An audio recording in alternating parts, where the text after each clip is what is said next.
Hey, y'all. Round two, part two. Yeah, we're going to get into this. How they're talking about, 19's coming back. Yeah, so, woo. I know that's something that a lot of us, we just thought, it's gone and we ain't going to hear from it no more and all this stuff. But, no, no, apparently not.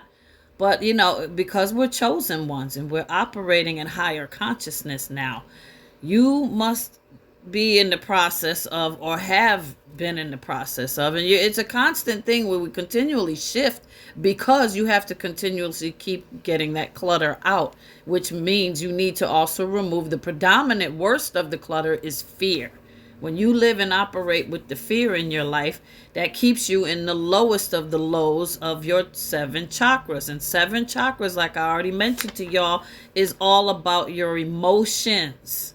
Yes, the seven chakras are points in your body that operate in balancing or imbalance of thereof your emotions. And it all ties into, okay, I'm gonna put it like this. The lowest of the lowest chakra is what planet Earth is based in now.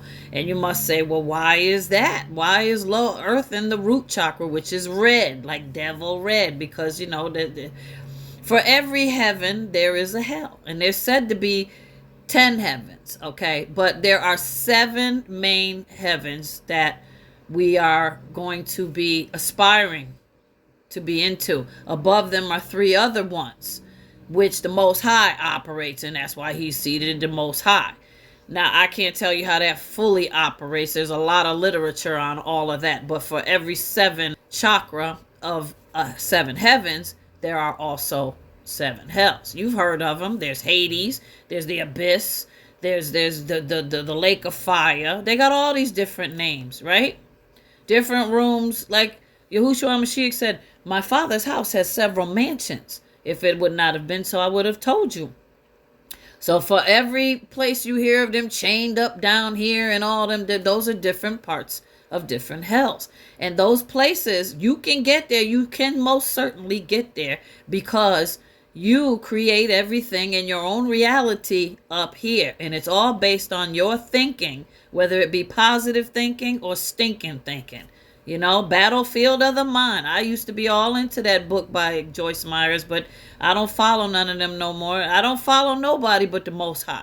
And I'm not getting into the bashing any of those different kinds of preachers and teachers and all that. Once I read the good book from myself, and then I read the Apocrypha and the other books therein, which is Jubilees and Jasher, and then Enoch 1 and 2 and all that stuff. Once you get in the Septuagint, you get some of all of that in there, you're going to come to your own conclusions, and the discernment will come over you, especially if you're a chosen one, and you'll acknowledge and realize what's really going on. You awaken to all that, and you constantly, as a chosen one, increase your knowledge. Excuse me for the light on appearing from the glasses with the ring light. That's why I pinched my nose. But anyway, this is a chart you can get, seven chakras. I printed it right off of the internet on Google. Okay, you can print it, and it says right in the section in the middle, it has one line that tells a section about what it's like to be balanced in your chakras. The second one is when you're imbalanced. Now, to be balanced in the crown chakra, which is your top chakra that's purple, you're connected to higher self source. That's the Most High. You trust in the universe and you're present and you operate in one consciousness. Imbalanced crown chakra means you're detached from the Most High. You have strict religious views. You're closed-minded. You're depressed and confused. Now, each other chakra, they got explanation. I'm not going to go over all of them. You can just look up this chart. But the third eye chakra represents the color indigo. Throat chakra is Vidishu, blue for your throat. Heart chakra is the next one. That's green and pink, the center of the chest. And the solar plexus is yellow, which is above your navel, 2 inches above the navel. Sacral chakra is orange. It's your pelvis. And root chakra is the one I was telling you about, which is earth is sitting in that red chakra. And that's why demons are over here, coming in here more and more and manifested. Because we are manifesting in our mind that they exist and they can control over us. It's all stinking thinking. Once you learn and dominate your chakras, you can overcome all these things. So I'm gonna touch, okay, that was 5 minutes I just got into. So let me get into the other stuff. Um, this whole thing that they talking about with bringing that stuff back, the clink clink down, LOCK. They talking about mandatory next time. And yeah, a lot of fear mongering and persecution threats going on, allegedly for educational purposes only. But according to Lewis, my friend from Grand Supreme News, and the news articles he put up, which some are here on the talk from Twitter or X, whatever you call it, it says it right there in the news clipping that this is what they are ready for. And I posted some in some previous videos talking about it. So tonight is a big portal, 555 again, 555. I saw it in my dream, like Malcolm X movie. Yeah. So you can use one of my recent portal videos that say 555 and watch that over again. It's a little bit different about tonight. It's more so talking about, and it is a video on it, but it's a 50-minute video. I wasn't going to try to post that one. But it talks extensively about appreciating and understand why you're in isolation. So we've talked at length, y'all, about before, prior to these videos, about isolation and how it is God's way, the Most High. Let me stop calling him God. I don't like that word. The Most High's way of putting you into the me time with him and him alone, so he can clean you up, declutter you, and get you on the straight path and narrow, so you can shift up your higher consciousness up out of all this stinking thinking. That's what isolation's meant for. You're not losing people in your life just because, people can't stand you and all that other stuff. It's because your light is shining, honey. They don't like you shine. They don't like you shine. You shining. All right? You're supposed to shine. You're a divine being in human form.